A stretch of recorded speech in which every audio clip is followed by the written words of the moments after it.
Hey everybody, Jason here. Welcome to another episode of Driver's Paddock. Today we're at Toronto Motorsports Park and behind me is a 991.1 Porsche GT3. These cars came out a little bit under 10 years ago, and when they first came out they were plagued with controversy. The first GT3 without a manual, PDK only, and the first batch of engines saw engine fires. Porsche responded quickly. They offered a 10-year powertrain warranty, swapped out the motors, and unfortunately, those ones had issues too. The finger followers were hydraulic, and as a result, a number of motors saw catastrophic failure. This car itself is on its third motor, the G Series motor, and hopefully these are okay. But some say it's an inherent flaw. People have been working on a solution. But the real question is the 991.1 GT3 still a good buy in 2024? Is this car still amazing? Let's find out. Let's take it out on track. And at the very end, I'll sit down with its owner, Nuwan, who is a time attack champion, to get inside his mind as to why he purchased one of these cars. Without further ado, let's take a closer look at this car before I full send it on track. Let's go.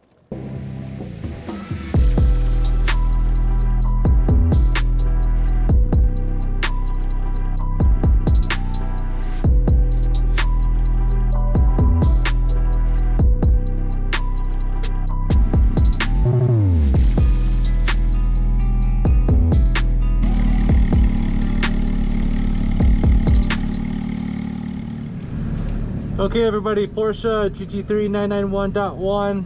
Again, the owner is a time attack champion, Nuwan. He also owns a company called NTS, which does car transport. So if you need your car transported, please check him out. That's NTS Transport.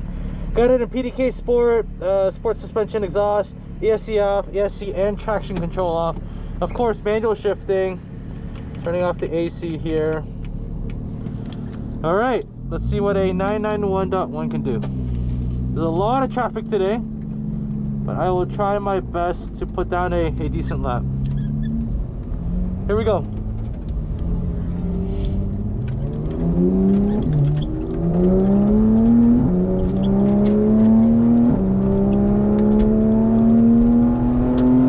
Oh, that noise!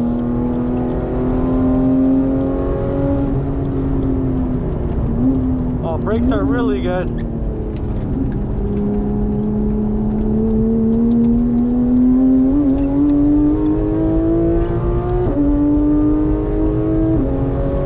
Oh, that noise. PDK, of course, amazing as always.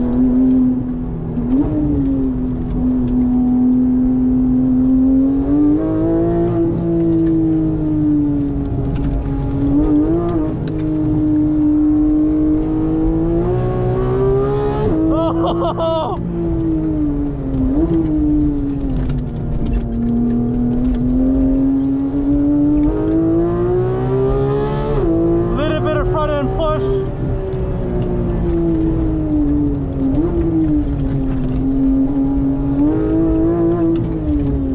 This car really needs a seat.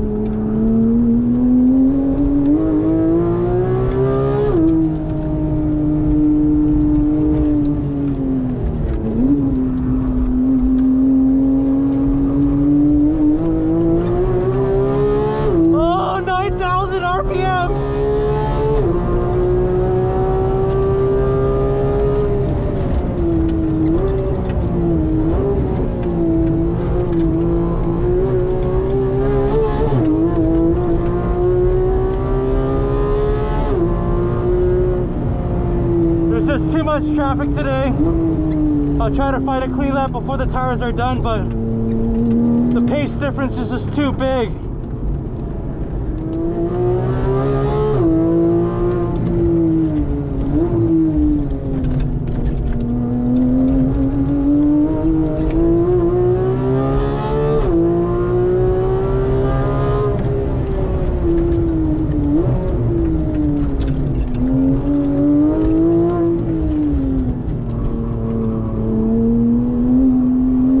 Bit of push.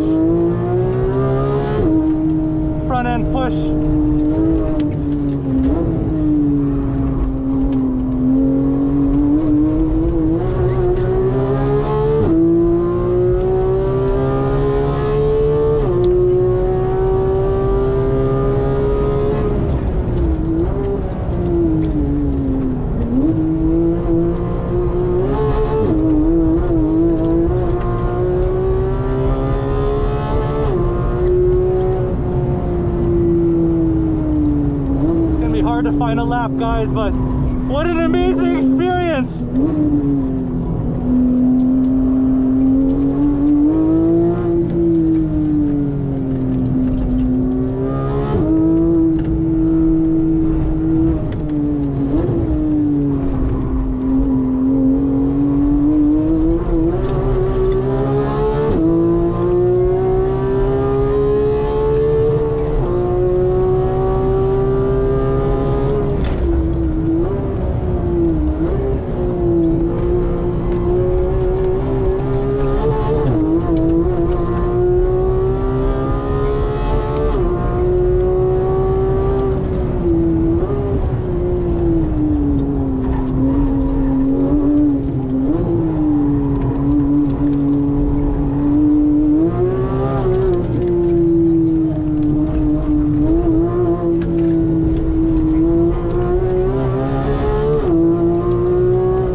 This car is amazing.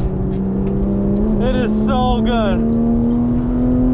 Oh my God. Let's try to find one more clean lap.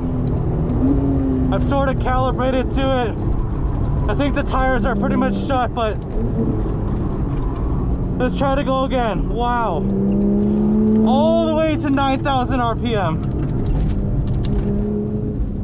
All right, guys, here we go. Full attack. Full attack.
The flyer.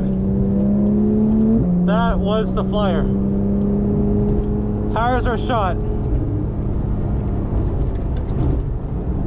There's just no way to put down a good lap. Just too much traffic. The pace difference is just too high. This car has a 13 in it, definitely. definitely. So everybody, unfortunately a lot of traffic. You saw the green on the Garmin there. I was on a flyer and I was getting very comfortable with the car. Just downshifted, getting the car to rotate in turn one. It was amazing. Just pin down the throttle. Same thing for turn two. It was really smooth there. Unfortunately caught that Corvette, but unfortunately our fastest time was at 114.7 with optimal of a 113.6. I mean, I think I can extract that level of performance. I think I can do the 13. I just need the open traffic. So everybody, I just drove Nuon's 991.1 GT3, and this guy is an incredible driver. He has a lot of karting experience as well. He is actually the 2024 overall, not just the class winner, the overall time attack champion. And he wheels this car. He just drives the wheels off this thing. He's absolutely amazing. So Nuon, tell us about why you bought a 991.1 GT3, and tell us about maybe a little bit about the cars you've owned in the past or the cars you own now. Okay, so GT3 RS, I think, is the godfather for all of us, and I've always wanted one. And I told myself I want one at 35, and then coming up to my 35th birthday, there was an opportunity to get a GT3. Yes, not the RS, so we thought aside, okay, we'll play these cards and then go get one. I've had a 2008 turbo before. That's made me kind of fall in love with it. As we know, a turbo is all-wheel drive. Did a rear-wheel drive conversion on it, so they call it a GT2 conversion. That really made me fall in love with the rear end kind of sliding around and kind of being able to drive it with the throttle pedal. So that was sort of the reason to say, okay, I want to kind of go away from the turbo and move into a GT3 car. So that kind of solidified that reasoning for wanting one. Yeah, so you come from a karting background, and you just gave me a few laps in your car, and you really know how to change the balance of the car with the throttle inputs and with driver inputs. Like, you really get that back end just rotating and sliding. You're really good when you get on the throttle. The car is really balanced. Tell us about the driving experience of a GT3. That's a tough one for me to answer because I don't have a whole lot to compare to. So let me compare that to a kart. So coming from a kart, it's all about trying to get it slow, trying to get it rotated, and try carry as much rolling speed as possible. This lets you do all of that. And the thing that I've learned this year is that the car has a lot of adjustability. So we've got adjustable coilovers, we've got adjustable sway bars, we have factory camber adjustment. So everything that on a different platform you got to get a camber plate for, or a sway bar for, or a sway bar link for, you have all of that playbook to play with. So that makes it tweakable to what you want to do. And then, like you said, coming from a karting style, getting it rotated and on the power is sort of how I like to drive it. So it's working for me. Even on the entry phase of the corner, your car is already rotating and you're just using the throttle to rotate and control that even more. Even when the car is understeering a little bit, I've noticed that you're able to manipulate the balance of the car with the throttle. You're really able to excite it, get it pointed in the right direction, and really commit to the power. And also, the way that you downshift is also the way that you also get the car to rotate. It's really an amazing feeling being in a GT3 with somebody who knows how to drive rear engine, rear wheel drive. Absolute thrill. And I'm sure today you could have done like a low 13, maybe even a high 12, but unfortunately there's just so much traffic here today. Just a little bit. So is this a forever car for you? I know you mentioned the GT3 RS. Is this a car that you're gonna eventually get rid of? I say that because we're kind of getting to that 10-year mark where the motors are kind of out of warranty soon. Does that worry you? And is this sort of a placeholder in your heart for now? So I've always said I want the collection. People have always said you got to own so many of them before you can get kind of an allocation, let's say, if we start talking allocations for a second. I think I want to hold on to it. I do have two. Can I drop both, get a GT3 RS? Potentially, but I think I really want to still keep pushing the envelope with this one and see where it goes. I see. Yeah, I mean, as a driving experience, I mean, the motor revving to 9,000, do you still have the rear wheel steer in this? No, you disabled the rear wheel steer? I don't think this one had it to begin with. You don't think this one had it to begin with? Yeah, because I didn't really feel that. But, I mean, I love driving it. It was such an amazing experience. Only thing is, like, you're pushing this car so hard. These sofas are probably amazing on the street, but man, like both of us are just flying around, especially with how many G's you're pulling. But I see some stickers on your car. Can you tell us a little bit about what this is? Yeah, so Auto Moves is the title sponsor for Ontario Time Attack. Auto Moves is a really good friend of mine. Cars ship faster is their slogan. They truly live up to it. And he's one of the reasons that I'm able to come out. So we do a lot of work all hours of the day. I run a company called New Transport, NTS. We're a team of 5 trucks. We do a bunch of auction to auction, dealer to dealer vehicle transport. We're slowly getting into enclosed as well. But going back to Auto Moves, he's the guy who says, hey, this is race day, make sure you're ready, let's go out, right? So he's the reason that I got to come out this year. So I'm thankful for that, and from a business standpoint, the work they do is fabulous. Yeah. Nuwan, thank you so much for letting me to drive your car, and congratulations on a dominant season. Thank you We very much. we got to see you back next year. That's gonna, yeah. We got a lot of people got to have a target on your back, but for the right reason. Really amazing guy, amazing and absolute animal on track. So just a joy to be around and to compete against.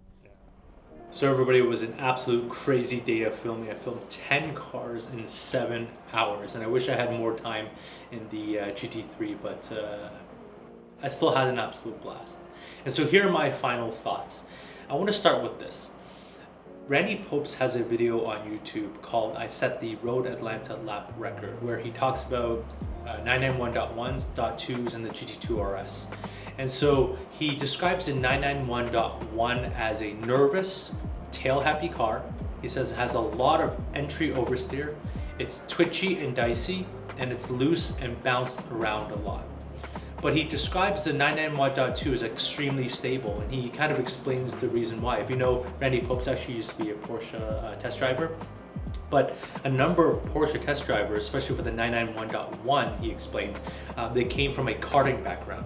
And so karting with a solid rear axle and that sort of driving style, you really have to throw the car in and get the rear rotated and get the car yawing in order for the carts to turn, right? You can't really, brake, load up the front too much. You really want to throw the cart in because you want to maintain or keep up that min speed. You can't really slow the cart down too much.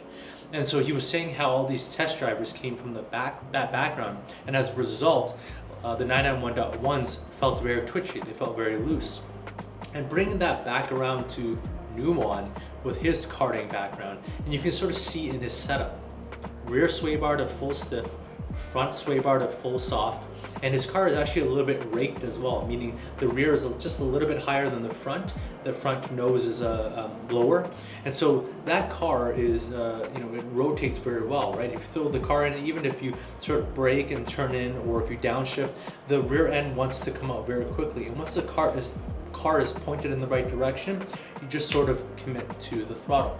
And throwing that back to 911s of old, we're talking the air-cooled ones, right, the 997s, right, with the motor being in the back, being rear-wheel drive, you really have to trail brake the cars to get the front loaded up, because if the car is understeering on entry, you have to be very, very delayed on throttle, right? As soon as you get on throttle, the rear is going to squat down even more with the engine in the back over the rear wheels.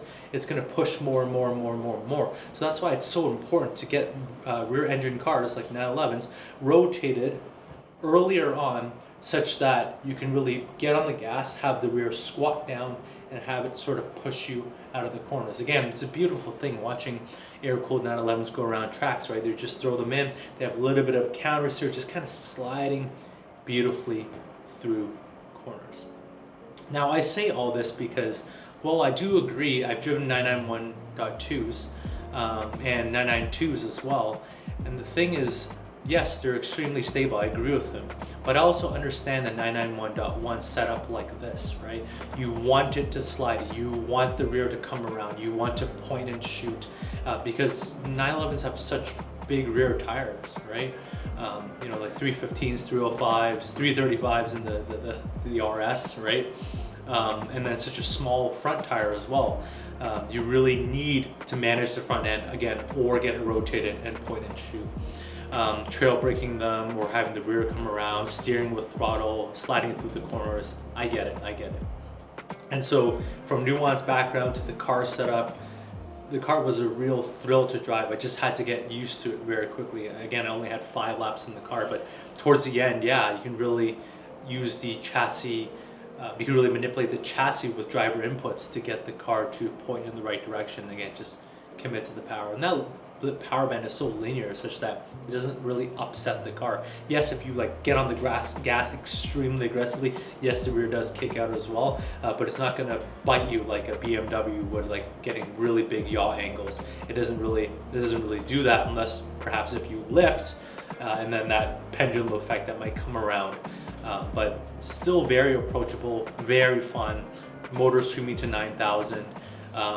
The suspension was a little bit bouncy. You can see in turn 1 as well as the last corners. There's a lot of bumps, right? The car doesn't really handle them very well. The low speed stuff is very good. When you brake, it loads up the front. When you get on the gas, it loads the rear nicely.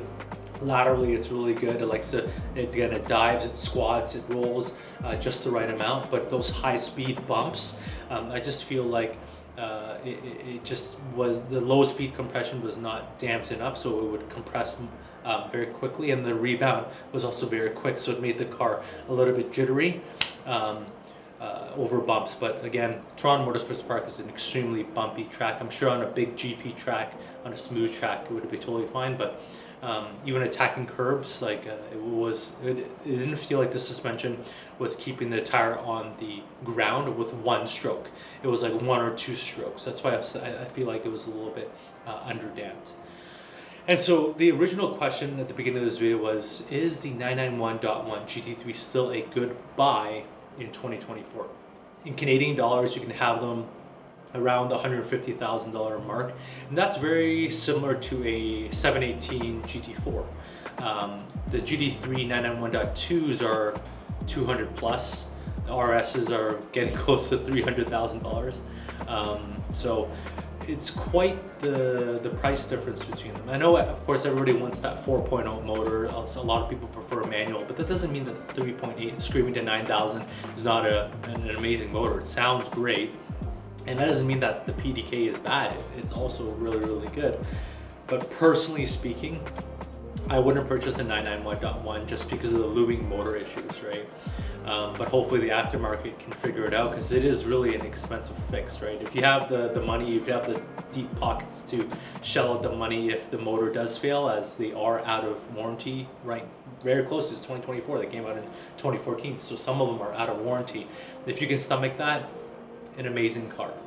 So I will remember the 991.1 as an absolute thrill to drive, and as a changing point for when Porsches were still a little edgy, right? Like Porsches of old, but not quite as stable as the 991.2s and the 992s. Like those are just super stable, super hunkered down. And so I had an amazing time. Thanks so much to Nuance for letting me drive that car. We do have a 991.2 coming to the channel soon, as well as a 992. And so we can really get into the ins and outs of how I feel the difference, what the differences really are between all the generations. And at some point, hopefully we can get a 997 or even maybe an older air-cooled 911.